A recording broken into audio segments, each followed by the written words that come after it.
This is Jocelyn from Kentucky, and you're listening to Scandal Water, where the tea is hot and the conversation lively. Your hosts, Candy and Ashley, will discuss a peculiar story somehow related to the entertainment industry. This podcast might not change the world, but it just might satisfy your thirst for an intriguing tale.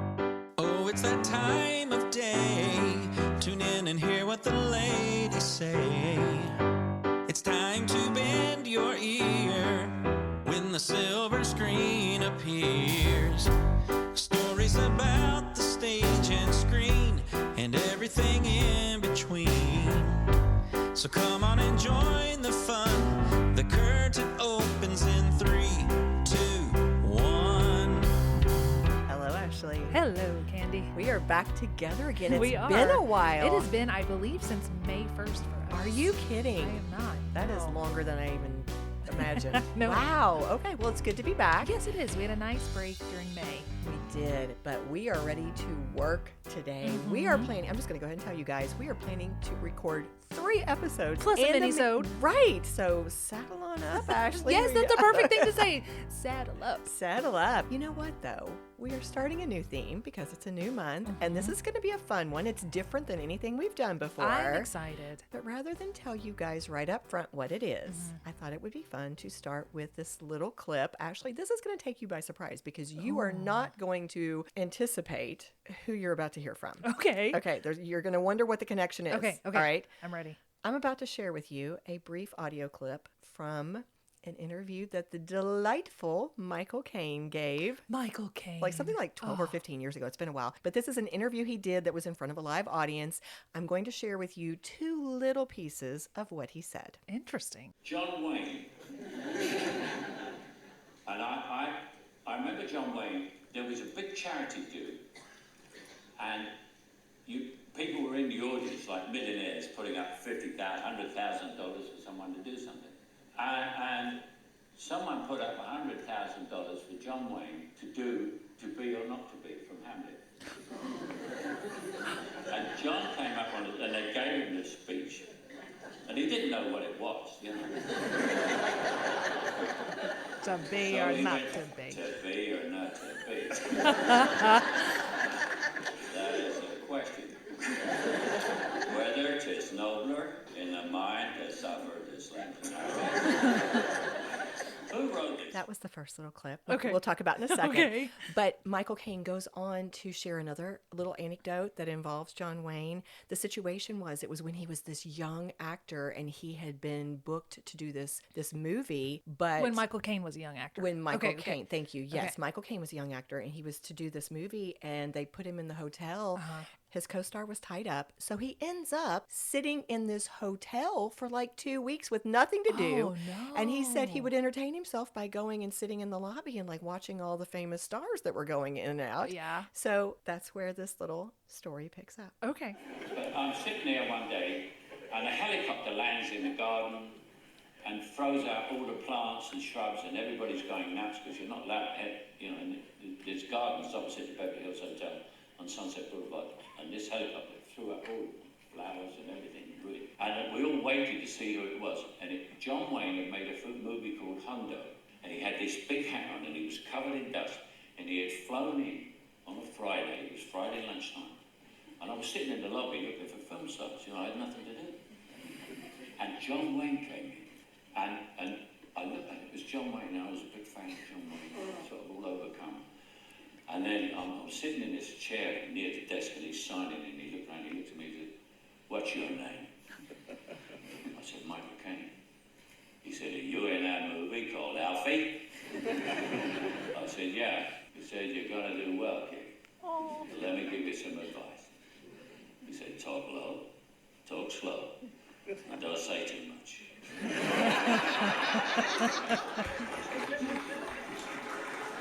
Was that not just the cutest? That was so cute. John Wayne is, man, he's a personality. It was so funny him reading that. Who wrote this? Well, the funny thing was, here you go, guys. Our theme this month, we are Yes. going to be focused in on Westerns. Woo, Westerns. And Ashley and I knew from the very beginning that we had to somehow incorporate something Absolutely. by John Wayne because his name is just synonymous with the genre. And I was trying to think of what's a cute little hook? How could I start? And you know what I thought of? When you bring up the name John Wayne, people always try to do their impression. Yes. And so I was looking up impressions of John Wayne, and here comes this clip. And I'm like, Michael Caine doing John Wayne. I have to use this, right? Yeah. And he did such a good job. But also, he was a huge fan of and friend with John Wayne. Oh, they became friends after Yes, that. absolutely. Oh. So I thought this would be a nice little way to start because it sets the tone. It does. That we are going to be focusing on a very famous movie by John Wayne while also honoring him a bit because, I mean, he's He iconic. is the West. He's iconic He for is the this Old genre. West, yes. Absolutely. So I'm going to put you on your spot, Ashley. Give me your best John Wayne impression. Well, I guess I was doing it with Michael Caine with this speech. It was, what's one of his quotes? Like, let's have a quote from him that let me look one up. Hang on. Let me I pause. feel like the one that I always hear people do is something like, well, howdy, pilgrim, or something like that. Oh.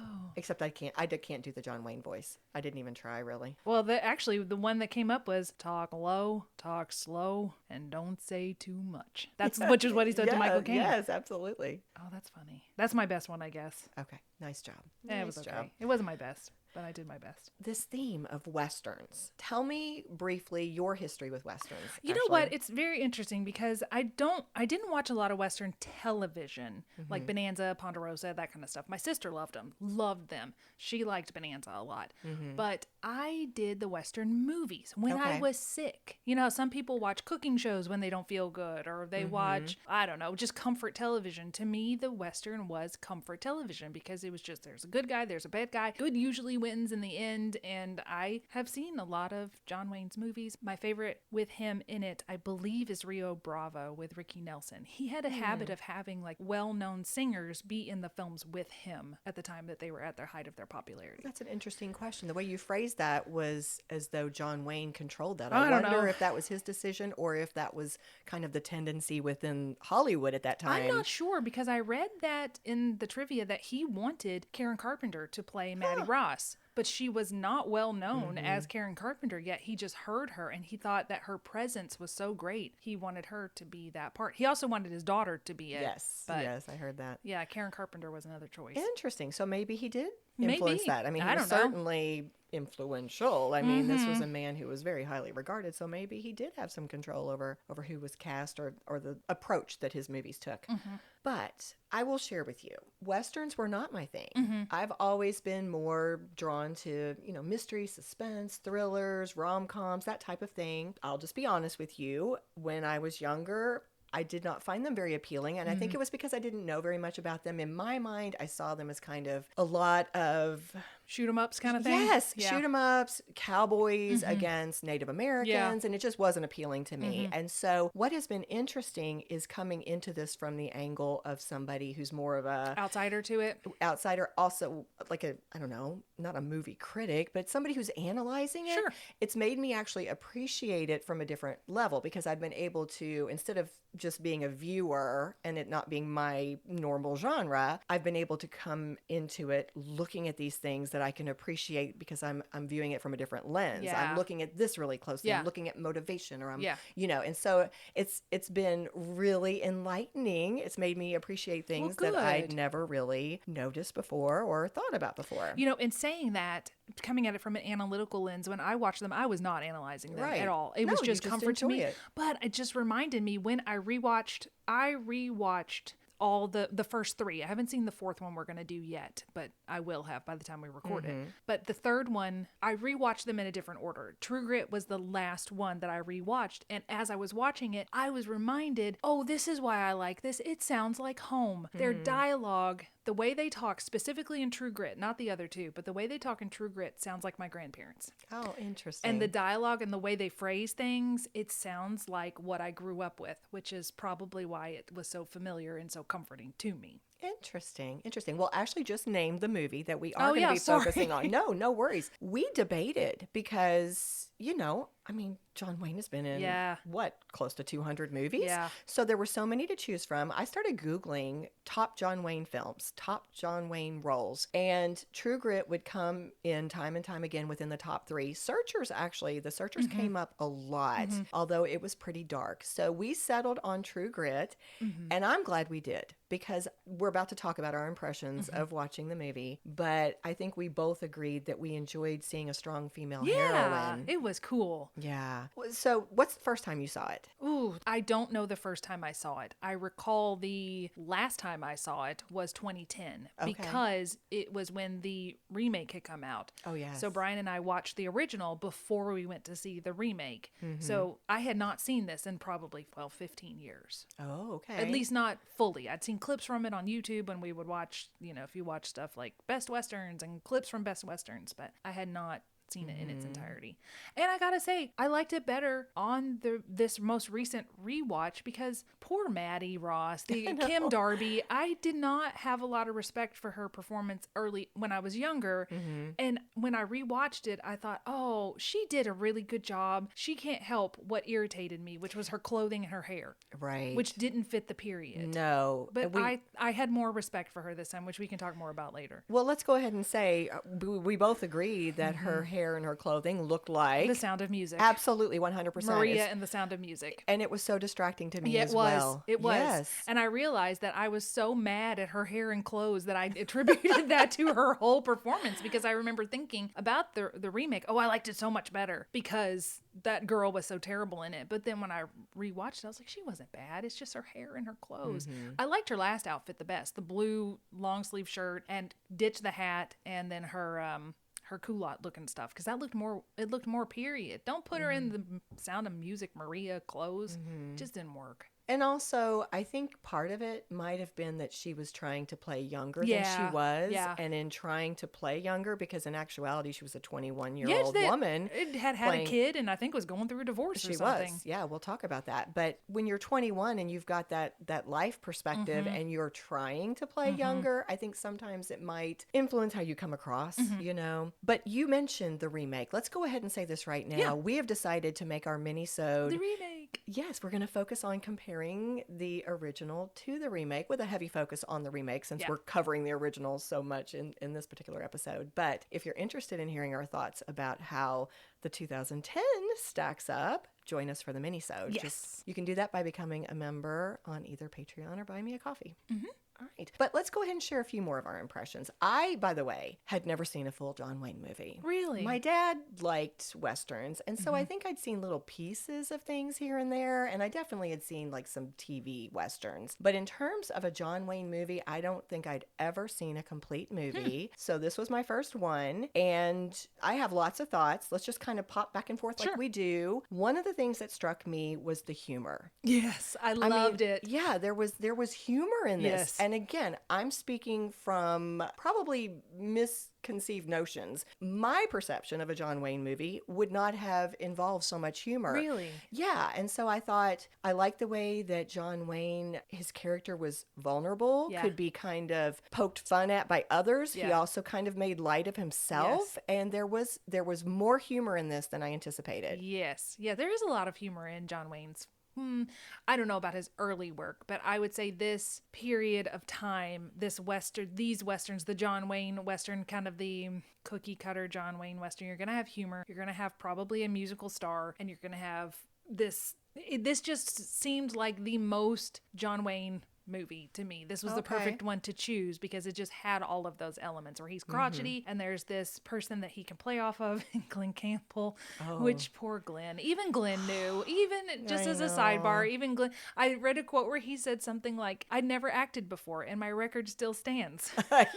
Where he just, Bless he his tried. heart. He tried real hard. He did try, but that was a little distracting to me as well. I was like, "Oh, Glenn, yeah." But now one thing that stood out to me that was a huge positive was, it's so funny. Again, coming into this as the person who didn't know much, I'm going partway through the movie, and I think it was the place where they were trying to ditch Mattie, and she gets on her horse and crosses the river, and she's like, "You're not going to leave me behind." All caps, highlighted in yellow. I went, "Oh, she's the one with true grit." Yeah. This is, thank you for giving us a plucky heroine, especially during a Western. This is so uncommon to have a strong female, young protagonist. I love that concept. And that actually gave me kind of this new appreciation. Yes. I actually wrote, Mattie is a woman with a plan. I think she's an interesting character. Very no nonsense. I like that we have a female protagonist and a young one in a Western. Absolutely. So we said almost the same thing. Yes. I also like the family theme. I mean, it was so prevalent throughout the whole thing. You know, of course, she's avenging her father's death. And then from the very beginning, her interaction, even though John Wayne, at some points, his character was, Rooster Cogburn, was pretty, I don't know, dismissive or even kind of mean to her in the beginning. At the same time, from almost the beginning, he calls her baby sister. I liked that. I did too. And then it was actually that same part where she caught up with them as they were crossing on the ferry, and she caught up with him. He said, "She reminds me of me." And you could see the respect was building. And by the end, they are the family. Yeah. They have clearly established their relationship, and she's inviting him to be buried in her family plot. Yeah. I was like, this is the heart of this. Yeah. This is what he is her father figure now. Yeah, I was because like, she lost her father. And he talks about at the fireside scene where he, through his own actions, lost both his wife and his son. And not in that they passed away, but that he drove them away. You know, she left him and took their son with him. So he has no family. And it's heartbreaking because he acknowledges, he says, "I don't think he liked me much anyway," talking about his son. Yeah. He had no relationship with him that he had developed. Yeah. This is basically one of his first, if not only, successful familial relationships. And he's, what, in his, I guess he's Probably supposed to be in 60s. his... I think he's supposed to be in his 40s. Is he? I think the but character but is. in the film, He's in his 60s. Yeah. And I'll say one other last thought. It was so satisfying because the idea of this aging, vulnerable, he is a person who can kind of be poked fun at because he's not on his game anymore. He's falling off a horse. He's got his drunkenness, all these things. And yet he comes back at the end. He's doing the shootout against the four. Where he puts the reins in his teeth. That is such a famous scene. Oh, yes. And then, of course, his last parting shot as he ends the film. Yes. I mean, I'm like, okay, all right, that's satisfying. He still got it. He still does. got it. Man, he's cool. Yeah. Do you have any last thoughts before we jump in? Oh, gosh. I have written I didn't write a lot, but I just kind of, as I was watching it, wrote stuff. I want to go back to Mattie's hair just before we move on. I don't want it to sound like I'm hating on Kim Darby. I'm not. Right. That just was distracting. And it reminded me that this happened a lot during period pieces during that time, that they would, I don't know about the men, but for the women, they would often put them in a period piece. And I don't just mean a Western. You could have any time period, but they would have modern for their period. Like, for the example, she has 1969 hair, but it's set in the late 1800s. Right. So whatever the modern hair was for that time, they would often have the women have the hair of the 60s. They wanted them to and look the makeup, attractive by the those, modern standards. Yeah, Yeah, right. yeah. So she just had a late 60s haircut, which was not appropriate. Yeah, it's funny because one source said, oh, that was supposed to be showing this very practical haircut for the time period. No, but I don't think it was. I mean, if you look at historical photographs, that's not what you see on women. Well, let's go ahead and get started working through some of these different elements we're going to discuss. And you just pop in anytime because I know you have lots of background knowledge and lots of notes about the movie. So this film is actually based on the novel True Grit, written by Charles Portis. And his book was published as a serial in the Saturday Evening Post back in 1968. Oh, so this film came out only a year after he wrote that. Hollywood must have grabbed it really quickly. It must have been very popular because that movie was coming out in 69. Yeah, early 69. Yeah. Entertainment Weekly described the novel version as a bloody Western. And this is interesting because you and I both have seen the remake, but it appears as though the novel itself was grittier and darker than what we see in the John Wayne version of True Grit. And we saw some of that in the remake because the remake follows the The book novel more- more closely. Yeah. One of the things that apparently did get changed, we'll talk about this in the minisode, is the ending. Yeah. So by the time 1968 had ended, not only had the script been written by Marguerite Roberts, but all the filming had occurred. That's how fast it moved. And it was written by a lady. The That's screenplay was written right. by a lady. Absolutely. The movie was G-rated and it was released, as we said, in 1969, which, just as a little side note, kind of an interesting little comment, was different sources remarked on this, including Kim Darby herself in an interview, that this was the transition period between the golden age of Yes. Hollywood to the new age of Yes, Hollywood. it was. Yeah. Yeah, The this studio is the year. system was ending. Yes. And so that's something that people will talk about and kind of how they saw a little bit of this in the movie. Because they shot on location. So before you would have had painted backdrops and it would have looked a lot more artificial, but they took them to the locations. And you have this new crop of actors like Robert Duvall and Dennis Hopper. Yeah, who would come out yes. with Easy Rider later the next year. Yeah, absolutely. So we'll just go ahead and mention this again, much more in the minisode. But the 2010 remake did star 13-year-old Haley Steinfeld as Mattie. Jeff Bridges is the one who took over the John Wayne role of Rooster Cogburn, and Matt Damon played LaBeef. Josh Brolin, Tom Chaney, and Barry Pepper was the one who played Ned Pepper. The remake also very well received, Yes. and it earned several Oscar nominations. So that was fun watching that. But let's talk about the original True Grit. It was filmed primarily in Colorado, especially Ouray, Montrose, and Ridgewood. They say that the famous Sleeping Rock scene was right at the summit of Owl Creek Pass, which is apparently a famous place that people still like to go to. This was interesting to me. While I was researching, I ran across the most interesting little article. In the film's opening credits, actually, remember how you see that the ranch, it's supposed to be Maddie's family's ranch. It's this old-timey looking ranch. It's got lots of little outbuildings and a house and a barn, all that type of thing. Well, they filmed that scene in Placerville, Colorado, and I found a 2021 realtor listing for the very same property. Really?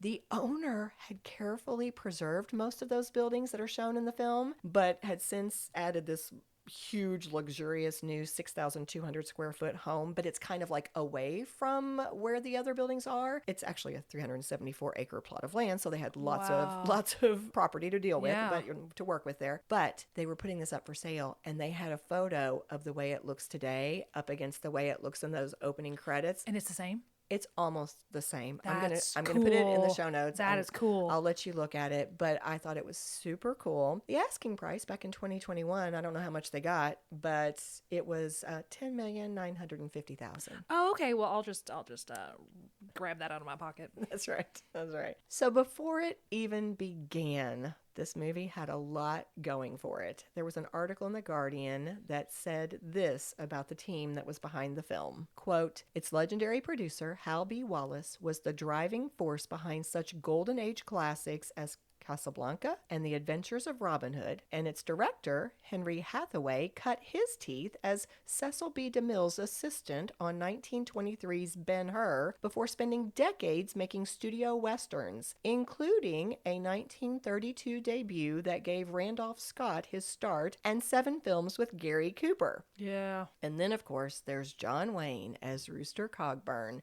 stretching himself enough to win his only Oscar for Best Actor, but drawing heavily on his own pre-established iconography. It was, for him, a well-earned victory lap. Yes, it was. It really was. Well, let's get ready to take a break. But before we do, I thought we might discuss just a little fun fact. Do you know why John Wayne is called the Duke? I don't. I know there's differing accounts on his real name. I've always heard it as Marion Michael Morrison. Well, in my research, I saw it as Marion Robert Morrison, but his nickname of the Duke goes all the way back to his childhood. His family had a dog, an Airedale Terrier, that was named Duke. Aww. And little John Wayne, Marion, whatever we want to call him, he adored this dog. Took Duke with him wherever he went, walking around town, going to school. And it's funny because the stories differ, but several mention that there was this friendly local fireman who would see this boy out with his dog and would just kind of chat here and there. And he started referring to the dog as Big Duke, and he would call John Wayne Little Duke. That's cute. Yes. Now, another source said it wasn't to do with the firemen at all. It was just kind of organically something that happened within his own family. Regardless, the name stuck. John Wayne loved it. I don't think he loved being called Marion. I don't think that. No. Yeah, I don't think that was a name that he loved. He endorsed this. He would introduce himself As Duke. As Duke, yes. And then he just kept it. And people started calling him Duke Morrison. Then, as an adult, it kind of turned into the Duke, which is very appropriate for him. Yeah, he is the Duke. Absolutely. Well, let's stop there. And when we come back, we'll talk about the cast. There's not much we love more than spilling the tea with you every Tuesday. So, we've decided to occasionally take a moment to thank a few of our supporters who help make this possible. Along with the fun, producing a weekly podcast also brings with it more time and expense than you might expect. Your financial generosity in becoming a member through Buy Me a Coffee or Patreon, both of which can be found on our website or social media accounts, allows us to keep creating these episodes. We'd like to extend our deepest gratitude to one of our current members, Jennifer M. As a thank you, Jennifer and anyone else who becomes a Scandal Water supporter will receive perks like discounts on merch and access to exclusive bonus content such as our minisodes. If you'd like to hear your name on that roster, become a member using one of the links on social media or on our website, scandalwaterpodcast.com. Until then, we lift our cup to you, Jennifer. Cheers!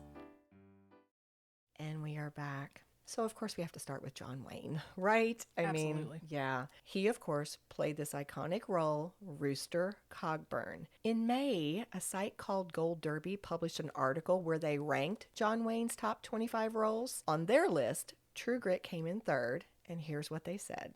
After 43 years in the business and over 150 movies, Wayne clinched his long overdue Best Actor Oscar for this rousing Western entertainment. True Grit casts him as Rooster Cogburn, a craggy U.S. Marshal hired by a 14-year-old girl to track down the malicious Tom Chaney for killing her father. They soon find him holed up with a posse of violent baddies, including Robert Duvall and Dennis Hopper. Though they're a tough bunch, it's nothing that the Duke, even with an eye patch and a pot belly, can handle.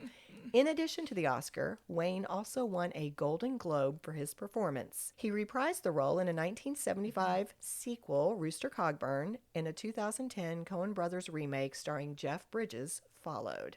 Well, I thought that was nice because it not only gave a little summary of the movie, but it also pointed out some of the key characteristics of this role for John Wayne. Yes.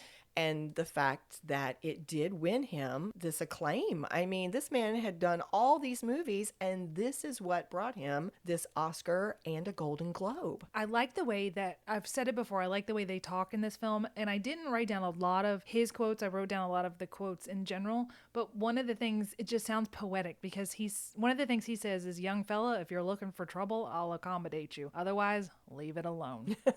It's just, that is such a poetic way to say shut up. Right. Instead of saying shut up, he said that, which is so much cooler. You know, the other thing about that little quote that I just read was it pointed out just how huge John Wayne's background was in this business. I mean, there aren't many actors out there who could say they've done over 150 films. And so I ran across a different article written by Roger Ebert. It was after John Wayne's passing. It was kind of a tribute article. But this one little paragraph gave a little bit more information about his background that I was not aware of. You probably are, but I'll read this and then you can jump in here. Okay. It said, John Wayne had already made 62 motion pictures before he became famous as the Ringo Kid in John Ford's Stagecoach in 1939. He was 32 at the time, more than a decade of knockabout acting after Ford discovered him on the football team at USC. It's almost as if those years and those westerns shaped John Wayne. He never quite became a movie star. He went directly from being a movie cowboy to being an American legend, and he wore his status lightly. Yeah, I am not surprised. I didn't know how many he had been in, but they churned movies out like it was nobody's business. Like it was an assembly line back in the day. Like I think Mickey Rooney had done hundreds of films, but they just did like the Andy Hardys. They would just do them back to back to back because they were so easy to produce, and they just did them. Right. Almost like a TV show. That's how they did the films. Churn it out, just churned them out. And the money is guaranteed. People are going to go see it. Put John Wayne's name on it. Yeah. And I think he did develop who he was going to be in these later films. He became the persona. Those early ones probably helped him craft who he wanted to be seen as on the screen.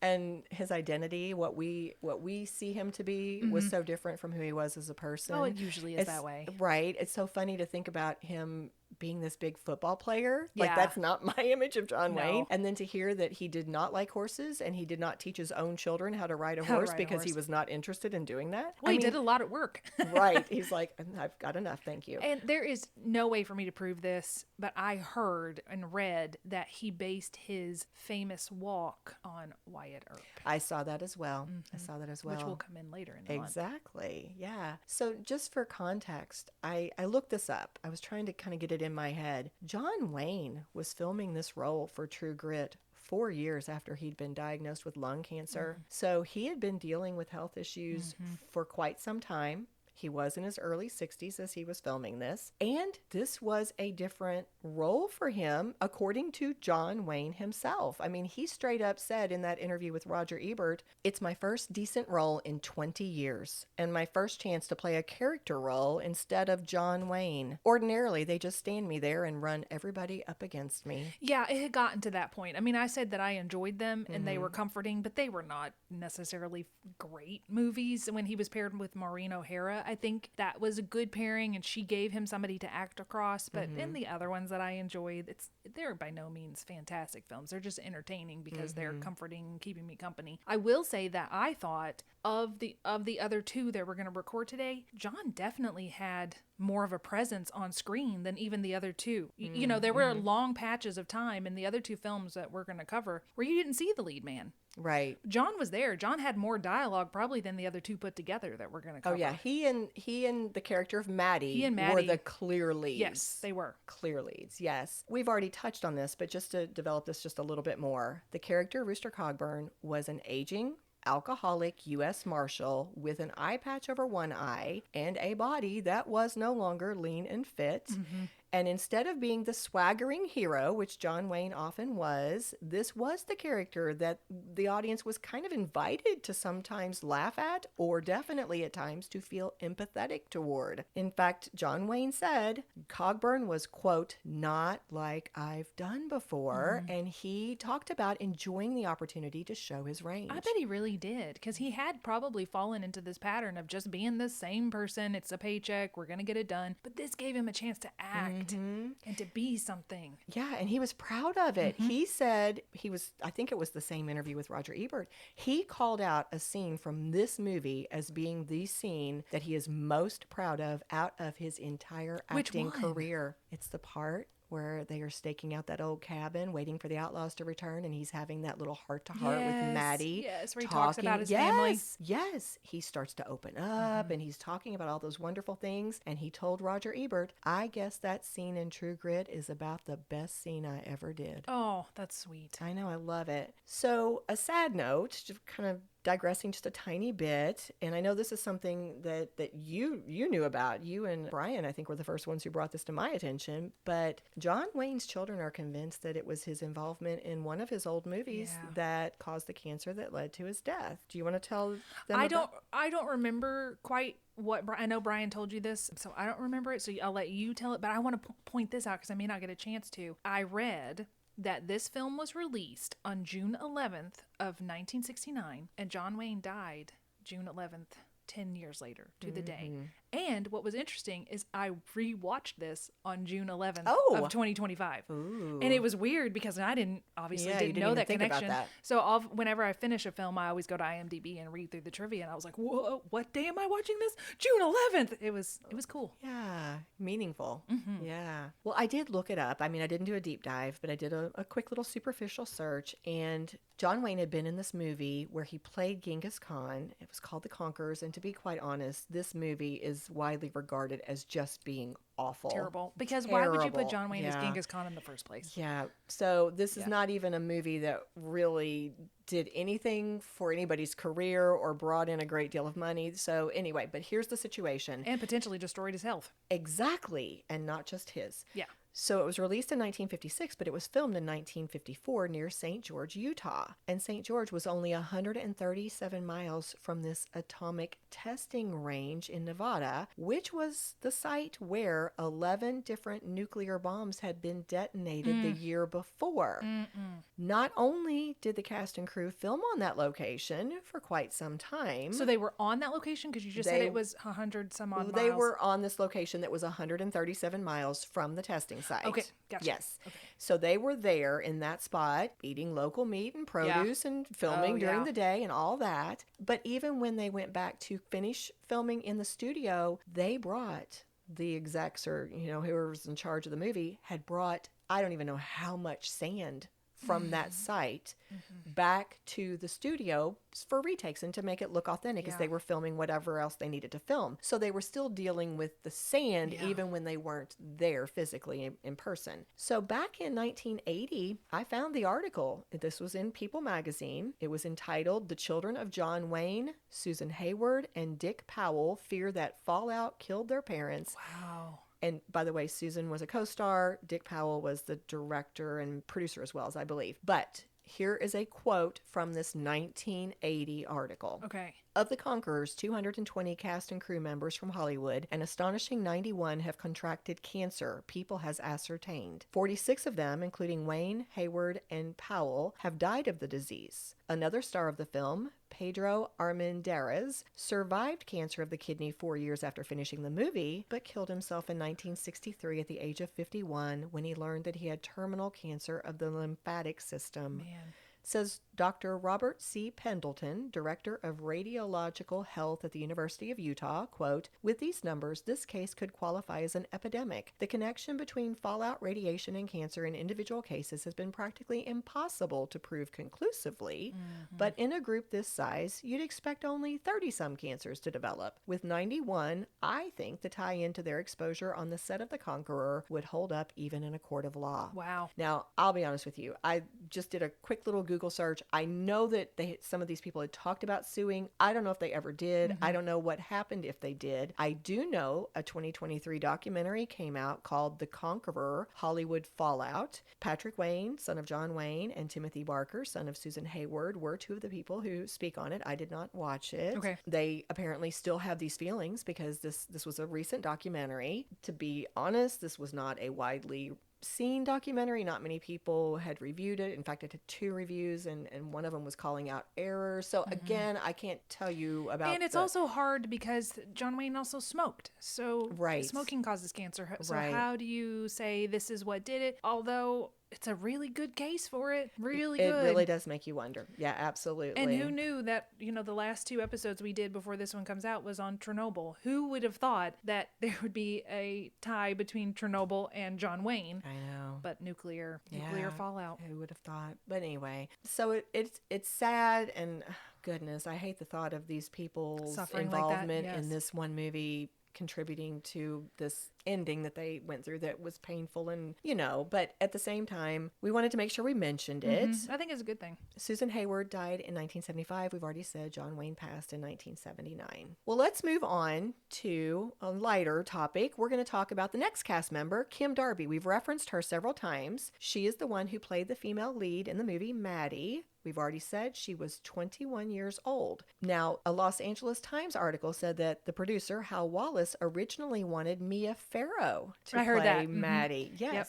But she supposedly turned it down because her co-star in the movie Secret Ceremony had warned her, you don't want to work with Henry Hathaway. Yeah, he had a bad reputation. He did. And so she did turn it down. And she says the biggest mistake she ever made. She regretted it, yes. But then when Hal Wallace saw Kim on an episode of the TV drama Run for Your Life, where she played an unwed mother, he thought to himself, this was a quote from the article, that she had pluck and vulnerability. And so he decided he would invite her to go for this Mattie character. I liked her performance. I did. I really liked, on this rewatch, I thought she did a good, admirable job.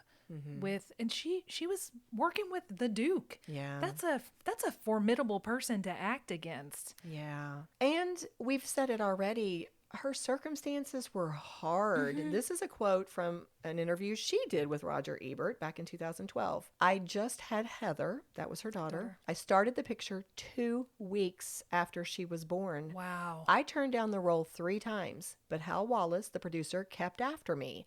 And I finally took it not only because it was a wonderful role, but for some personal reasons too, because I had to think about supporting us. Yeah. So she's going through this divorce. Her husband at the time was James Stacy. So she's dealing with that through the filming of the movie. Infant daughter, trying to mother That's her a daughter, lot. trying to be a star in this film with John Wayne. Yeah. You know, I mean, I'm sure it was a lot. And she's having to ride horses. Can you imagine riding a horse 2 weeks after you've given birth? Well, absolutely, except that she was terrified of horses and she did very little riding in that movie. Well, she rode it across the river. Yes. I mean, there are some scenes that she could not get away with, but that's funny that you bring that up because she said that she really, to this day, I think, is still terrified of horses, especially for some reason walking behind them always scares her.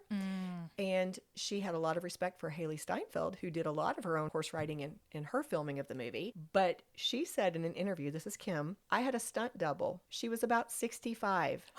They made a mask of my face out of clay, and she would wear that, and it would match my profile.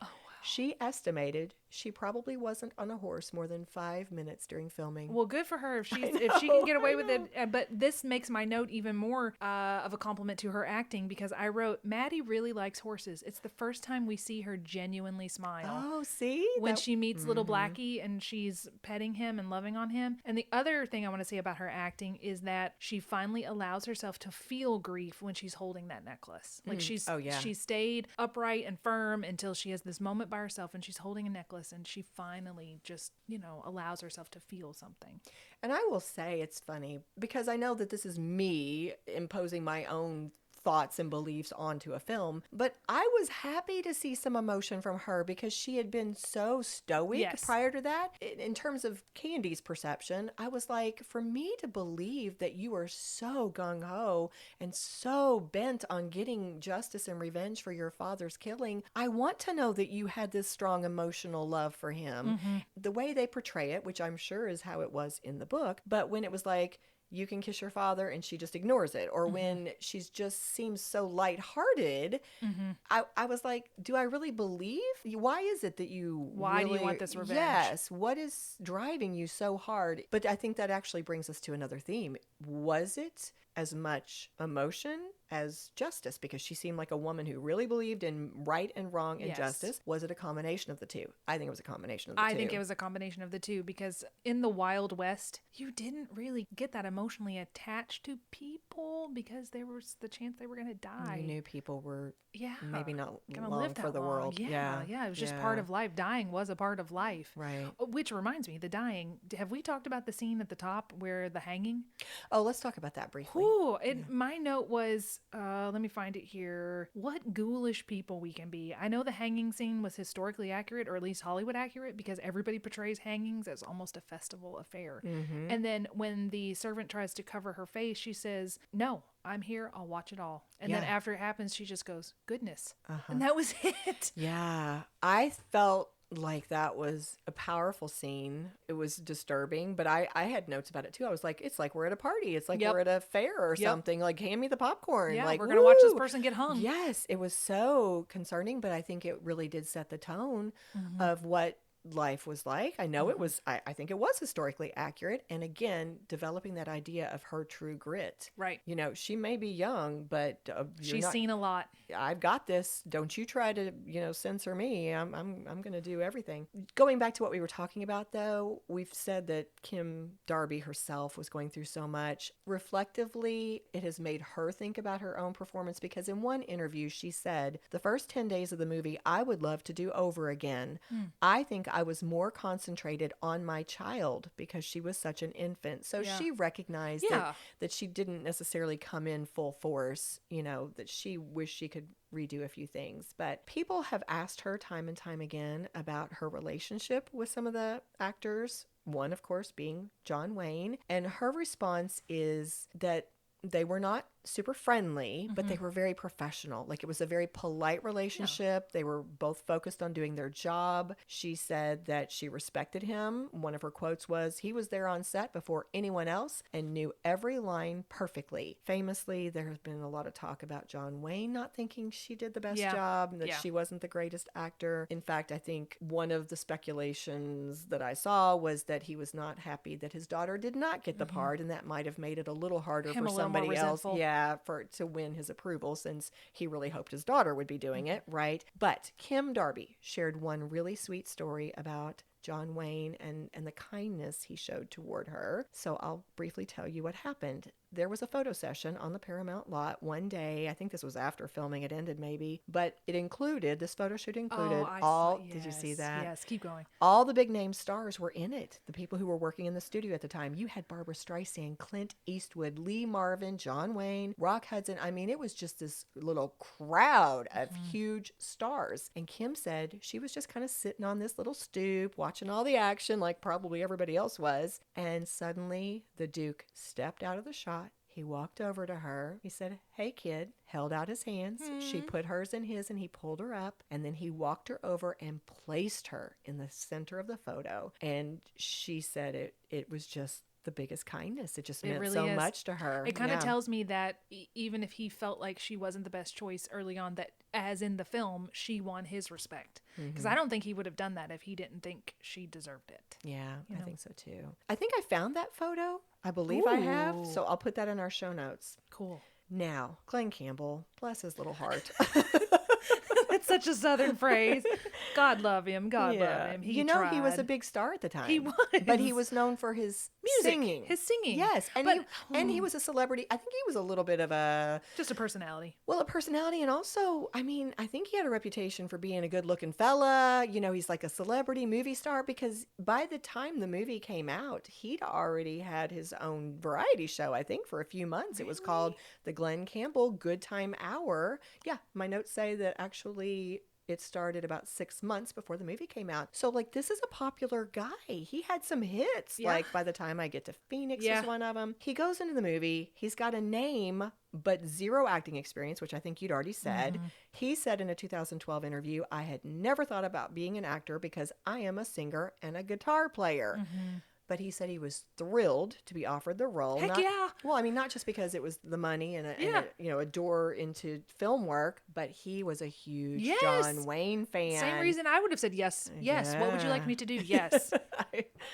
Tell me what time to be there. Yes. Yeah, he said he had been a fan of the Duke since he was a kid growing up in Arkansas, and he said working with John Wayne lived up to his expectations. His quote was, "It was just amazing. He was so much like my dad. He was a very nice guy." That's good to hear. Yeah, and then to follow your train of thought, he did make jokes all the time. His joke that he said about John Wayne was that, he was really excited that he could make John Wayne look so good in a movie that he would win his only Oscar. Yeah, that was his famous little quote. And by the way, everyone, you're going to hear rain off and on probably through the next 3 weeks of episodes because it's supposed to rain today and it just started pouring. I don't know if you'll hear it or not, but if you do, it's just ambiance. Yeah, yes. Just embrace it. Well, this movie not only was a nice gig for Glenn Campbell, it did open other doors for him in the acting world, and it gave him a hit single. He recorded the theme song that you hear playing at the beginning of the movie, True Grit, which not only went on to hit number 9, that's the highest it went, it broke into the top 10, but it was number 9 on the Billboard Hot Country Singles chart, and also received an Oscar nomination for Best Original Song. Well, good for you, Glenn. You got some good out of this. Yeah. We are running a little long, so I'm just going to name a couple of the other actors. Okay. You jump in here if you want to bring anything out, but we already said there was a young Dennis Hopper who played Moon, a member of the Outlaw Gang. That was a gruesome scene, by the way. way. It was, yeah, and he had a big old death scene. Yeah, he did. Yeah. Robert Duvall played Lucky Ned Pepper, the leader of the Outlaw Gang, and one of the primary fellas they're trying to catch, in addition to Tom Chaney, the man who killed Mattie's father. I thought he did a good job with it. I particularly like the scene where he's talking to Mattie, and she says, "That man died for you," and he's like, "Well, I appreciate what he did, but he should have looked out for himself." I thought he was amazing. And you know what? what? You know who else thought he was amazing? Kim Darby.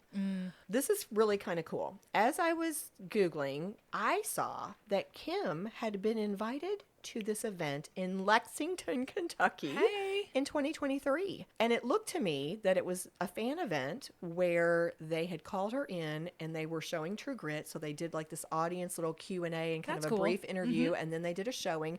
And I think they actually did a Q&A and it highlighted a couple of her other films as well. But in that interview, she paid this incredible compliment to Robert Duvall. She refers to him as Bobby, but she said she considers him one of America's best actors, and she told the audience at this fan event, quote, "If you'll watch tonight at the entrance that Bobby Duvall makes, you'll see how a real actor enters a film because he just takes up the screen. He's just enormous." Wow. I know. What a compliment. It was, and it made me take a step back and go, you know what? He was really good. He was. He had great stage presence. But all of this brings us back to director Henry Hathaway. Can I mention one more Yes, actor? please. Okay. Only thing I'm going to say is we hear about Lawyer Daggett the Oh, whole the whole That was movie. so cute. My Lawyer Daggett, when he finally shows up, he's like, "Well, I'll be, here is Lawyer Daggett." As soon as that man spoke, I went, "Is that Piglet?" It is the voice of Piglet. Really? Lawyer Daggett is the voice of Piglet, and he has the distinction of voicing Piglet through his entire Piglet career. Like, he was the Aw. voice early on, and he was the voice of Piglet in Pooh's Blustery Day, which was like the last film. Wow. Yeah. So if you want to see what Piglet looks like in real life, it is Lawyer Daggett. That was such a good payoff to that running joke. Yes. I was like, you all nailed that. Yes, and I when he did- comes in, does she want a receipt? Well, as a matter of fact, she does. It was He has so him sign a cute. receipt. I loved it. Okay, so now go on with your director. Well, here's where the tea is. I mean, Oh. here's where it gets a little juicy. Oh. There's some good stuff about Henry. Okay, so Henry Hathaway was the film's director. We've already said that. The man was in his early 70s when he was filming this. And lots of people had stories about Henry. One of those being Kim Darby. At that same Lexington fan event, she told a little story about him. I thought you would enjoy this. So this is about a minute and a half long. When I first met Henry Hathaway, who directed this film, I met him in his office, and he was 75 years old at the time. And I just said, well, I was talking to myself as I left, going to the parking lot, and thought, this is going to be really easy. This is just like being with my grandpa. And Henry Hathaway was an old prop man. The first day on the set, he gave me a direction while we were still filming, and I wasn't really used to that. A director that sort of screamed at you off camera to do something like, smile! I looked up, and he said, what are you doing? You're not supposed to cut, you're not supposed to cut. Only director cuts and it says action, and I said, I'm so sorry, Henry, you just surprised me. We wrestled in the beginning. It wasn't like my grandfather, and there were all kinds of stories written about us that we had terrible fights, that we really didn't. And there were stories about John Wayne and myself, too, that we didn't get along. We didn't really speak to each other because we didn't know what to say to each other, but we certainly didn't fight with each other. It's rather a long quote, so I'm going to go ahead and just fill you in. She goes on to share that she walked off the set that day because she was so upset, and he shows up outside. She invites him in. They have a little talk. It's a heart-to-heart, and she basically kindly says, I'm not used to being yelled at. I will do anything you ask me to do. Just please don't yell. And she said that after that, He was fine. Yep, he never yelled at her again. And in fact, she said he was very, very sick, and things were progressing rapidly. She said for a time after filming wrapped, after the show wrapped, he would invite her to come to his home and they would have breakfast a couple of times a week. That's So she sweet. ended up having that grandfatherly Well, that's relationship. But others, No. Henry clashed. In fact, you heard her say that there really were no fights, that there were so many rumors about people fighting on the set. She said that was not accurate. If anything, they just didn't talk to each other if they weren't super connected. Close, yeah. Right. But she said the only fight she recalls, and it was a good, juicy story, she said it involved Robert Duvall. She said that when you would have an actor in those days coming into a film kind of late to the game, Yeah. you often would bring them in a week or two early to get them acclimated to the set and what's happening in the film. And in their case, they were actually at a pretty high elevation. So even your body. Oh, yeah. So she said they had brought Robert Duvall in early, and he's having to hang around. And then he goes to film his very first scene, and Henry Hathaway, the director, immediately interrupted him to yell at him and tell him he wasn't doing it right. And according to Kim's version of this story, she said Bobby went right at Henry, and she goes, to punch him. He's going to punch a 75-year-old man? Yes. And the Duke steps in and breaks it up. And wow. She says that was the only moment of drama during the entire time they filmed. Wow. So I thought that was fun. That was a little bit juicy. Yes. Quick little side note to follow up on that. Glenn Campbell also said he got yelled at. And he said that he finally told Henry Hathaway, I can get on a horse and get out of here and get in my car and go back to L.A. Whoa. And he said that helped in so his that was situation. their heart-to-heart to go, quit yelling at me. You're right. Ooh, we're almost at the end. So the film, as we've already said, was very well received. It was both a commercial success and a critical success. We've already talked about the awards that John Wayne won. It ended up very well for these actors. I think all of them, except for Kim Darby, has very clearly said that her career did not take off the way that she hoped it would, because she got a lot of acclaim from this movie. Her advice to Haley Steinfeld was make sure the people who are advising you help you to be very careful about the next roles you take. Yeah, it's important. Yeah, she said that her mistake was what she agreed to do for her next couple of roles. Yep. Armchair psychologist. So the armchair.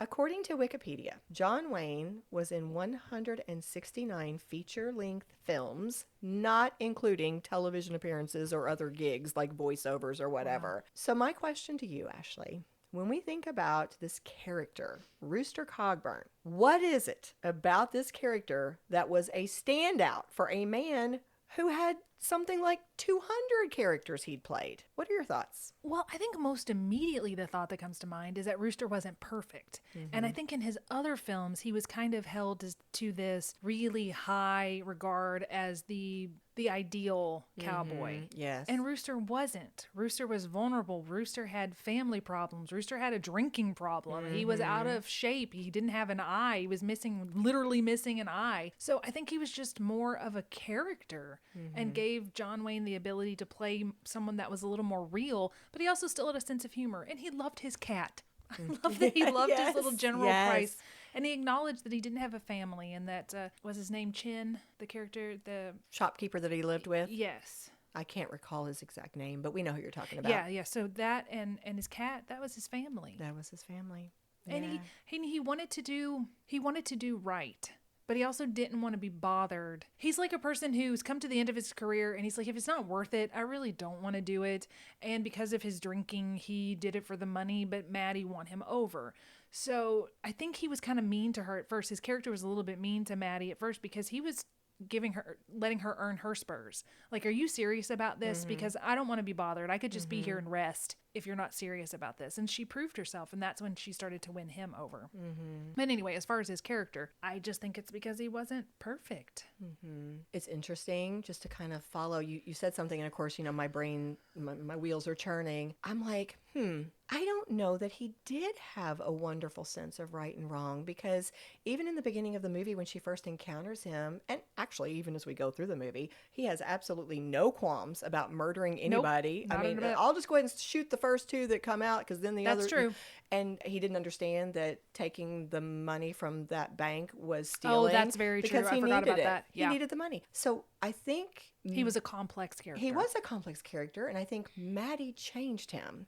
I think, to follow your other point, I totally 100% agree. His flaws were softened by his likability, his humor, his vulnerability. Like, that made him more likable because he was more relatable, and he did have flaws, but we also saw him grow. And his growth was, I think, brought on by Mattie and his relationship with her. And he came to care about her deeply. She cared about him. It made us care about them both, I think. I got teary-eyed when he was rescuing her. When he put her on that horse and he's like, hang on, little sister, or whatever he says, the way he calls her that, and the fondness and the terms of endearment, and racing to get her home, and she's like, please don't, you're killing the horse. And it was Blackie, yes. it was so impactful that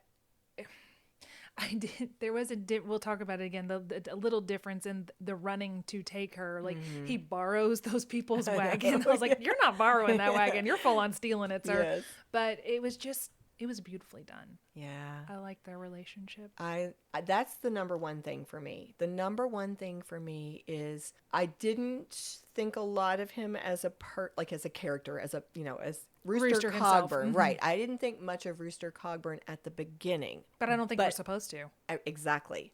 By the end, I was rooting for him, and I was tickled to see him show that he still had those heroic qualities. Like, I liked it when she invites him to be part of the burial plot. He says, well, as long as there's no hurry for me to move in. Yeah, and she's telling him not to jump the fence because, at his age, and then he'd come and see an old fat man once in a while or something like that. Yeah, I mean, it was just satisfying. I'm sorry. Sometimes I'm not saying that I can appreciate the tragic endings. I know literature. I can appreciate a tragic ending, but there are times when you just want a good old happy, satisfying ending, and I was very pleased with this one. Yeah. That's what I say. It was like the perfect representative, the perfect Western, because you have the crotchety old man who's made soft by the naive girl who also, she changes too. She grew too. Absolutely. She really grew because she was very naive at the top. And there's one line that she says that I think represents her character when Ned has her, or they've grabbed her or something, and she says,